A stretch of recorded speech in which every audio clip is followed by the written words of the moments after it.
I mean, I think for anyone, especially young people facing obstacles, count it all joy. Count it all joy. We all know in athletics that the way athletes get bigger and stronger is by lifting weights. Well, the act of lifting weights is basically taking something that's going to tear your muscle. That you have to tear a muscle in order to grow it stronger. And I think oftentimes as individuals that we have to overcome struggle to get to the next place, to get stronger. That, in my view, strength only comes from struggle. You know, there is a motto in the military when they're in training that says, the more you sweat in training, the less you'll bleed in war. And I think the same is true in some ways for all of us, is that if you learn to manage struggle and to embrace it, because all of us have struggle. The richest person on earth to the poorest person on earth, they all have struggle. But it's how you deal with it.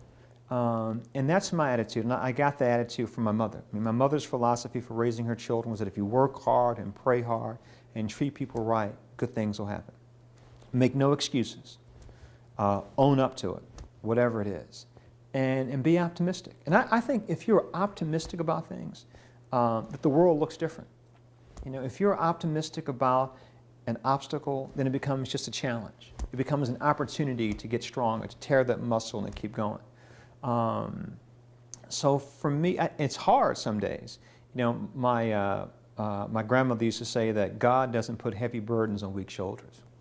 To which my mother would say, well, God must think I'm a twin, because I'm carrying a load of two people. There's also value in humor, to be able to laugh at your challenges. I mean, even to this day, where I am in my professional life, I still have difficult days at work. I still doubt my abilities often. I still struggle with thinking I'm good enough. I'm not worthy. But then I remember what my mama said. If you work hard and pray hard and treat people right, good things will happen. And I think if my story says nothing else to young people in particular, you ain't got to be that bright to be successful. But if you can, you know, have a dream and hold on to it. You know, one thing I learned in life is that if you have a vision for your life and if you're optimistic, God will send people into your life who will encourage you, who will push you forward. And I've had that my entire life, people who have who've blessed me with their kindness. Sometimes it's been people of means, but usually it's just, you know, regular folk. And I love to tell the story when I was in high school. I lied about my age to get a better paying job, cutting grass on the highway in Maryland, off the interstate, off of I-95. And I worked with men who, for the most part, drank their lunch. Or these are, you know, tough men, blue-collar men. Most of them were undereducated men. And we'd have a lunch break for a half hour every day. And they would spend 10 minutes eating, 20 minutes drinking. That was kind of how lunch went. And one day I was studying, because I was in summer school, at night, and one of the men said, boy, why are you studying? You're wasting time. So I get paid every 2 weeks and my paycheck talks to me. One of the other men in the work crew, and I'm sure this man couldn't read, this man was illiterate, making minimum wage. Most of his teeth were missing. Hardly ever spoke. But at that moment he spoke up and said, leave that boy alone. He says, that boy going to college, and his paycheck going to scream at him. Yours just talks, his going to scream. Well, in that moment, this man stood up for me, and you know, and I hear his voice all the time. So I think, you know, to your question about mentorship, like I didn't even know, they didn't even call it mentoring when I was a boy. It's what folk did. It's what neighbors did. It's what people in church did. I remember the woman in my church, if my shirt was out, she'd discipline me to tuck in my shirt. From the, you know, Deacon Mack in my church who taught me how to tie a tie. From, you know, the man in my church who I saw opening the door for his wife on Sundays. I was like, okay, then that's what a man should do, open the door for women. So it's important that we, I mean, I know, you know, when Hillary Clinton said it, people laughed about the African proverb, it takes a village to raise a child. I think that's true, and I think in our hearts, all of us know that. Whether you live in Mississippi or any place else in the country, most of us, most grown folk, when you ask them, how'd you make it? If they're honest, they'll name the people who helped them. Most of them were probably relatives, but many weren't.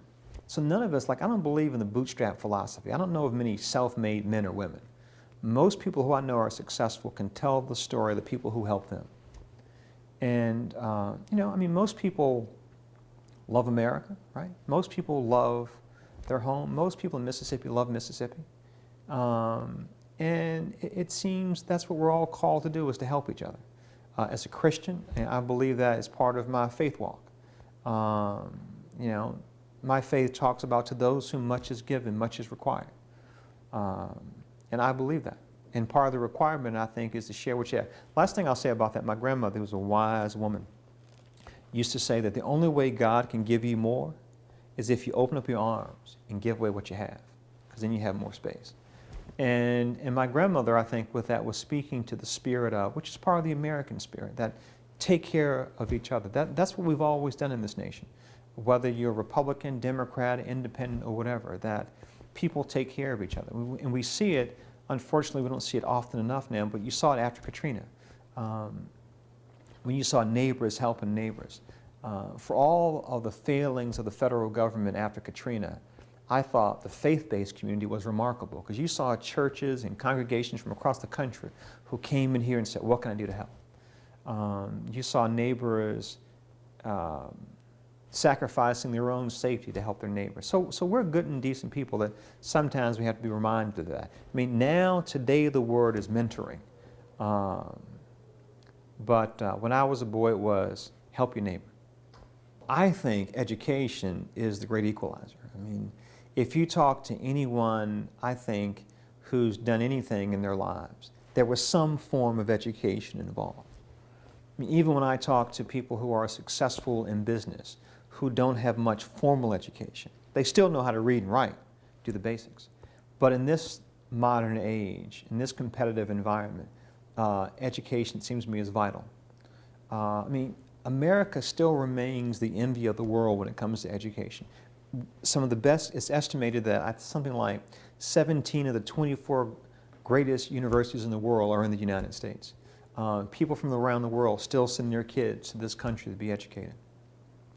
I know in my own life that getting an education opened doors for me that wouldn't have opened any other way. You know, people told me as a child that, you know, once you get your education, no one can ever take that away from you. Once you're educated, you can see the world in a different way. You can make decisions for yourself based on what you know. In my mind, next to faith and family, there's almost nothing more important than education.